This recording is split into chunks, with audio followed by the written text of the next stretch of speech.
I was really interested in speaking with Andrew Tate. I know you guys had him on this podcast too, because you can debate whether or not you think what he did in his history he should account for it now, and he was involved in all of these things. I get it. Tens of millions of men follow him. Okay.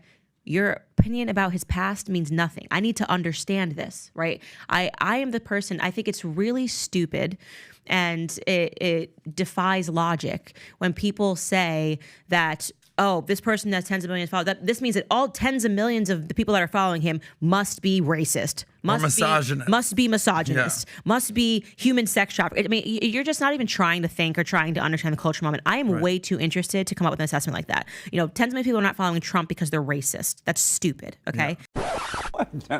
Psychologist.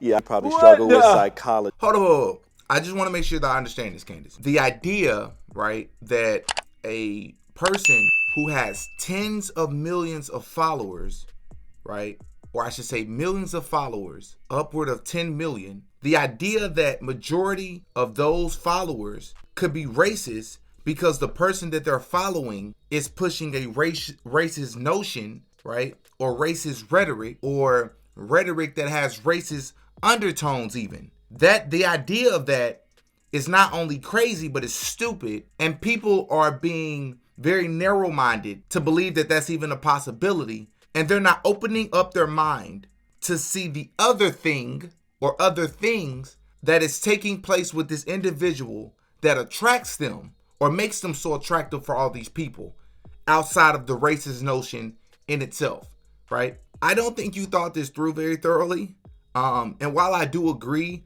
partially with some of the things you said in this clip, the idea that a person can have followers that are mainly following him because of their racist notions or ideologies is not far-fetched and it's not stupid. In fact, it's not only real, but it's happened in history. Feeding on the resentment, a populist rabble-rouser taps into wounded German pride and promises to take back what has been lost. Adolf Hitler and his Nazi party start to build a mass following. The German people see him as a savior, the man to restore their once great nation. But wait, but that's not it.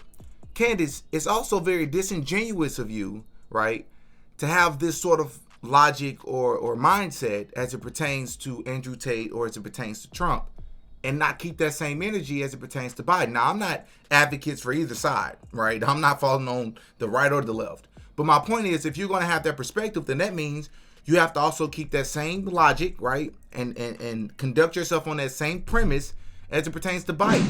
There are millions of people that follow Biden, and you can't possibly think that all these people that are following Biden are just people that believe that racism is the answer and the cause and the reason for everything. You can't believe that, right? You do know that there are more neutral people that support Biden. But when you listen to the right, that's not what you all are saying.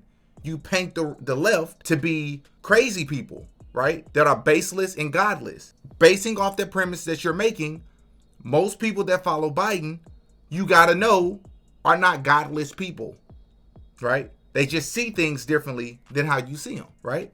And the last point I want to make is, Candace, you're a very smart woman.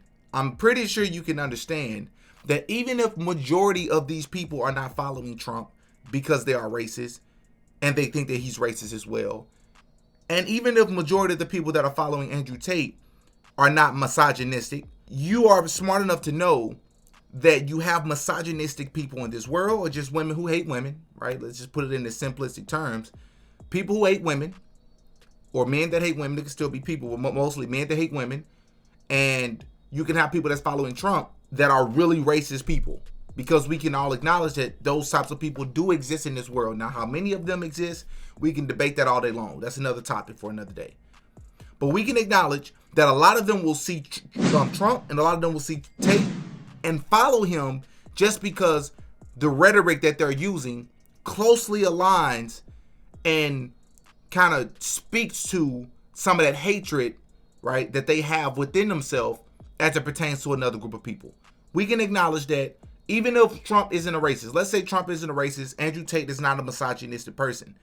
You have misogynistic people who may listen to Tate and gravitate to him and support him. You have racist people who really are racist, right, that listen to Trump and gravitate to him because some of the things that what Trump is saying resonates to their core. Can we agree with that? And I think we can, and I think, Candace, you understand that. So this statement is just disingenuous, in my opinion. Y'all hop in the comment section, like this video, comment on this video. Let me know what your thoughts are, right? Hit that notification bell so you can be notified every time we post a new video. And yo, ask me about my podcast, man. Peace. Oh yeah, Diddy got a podcast.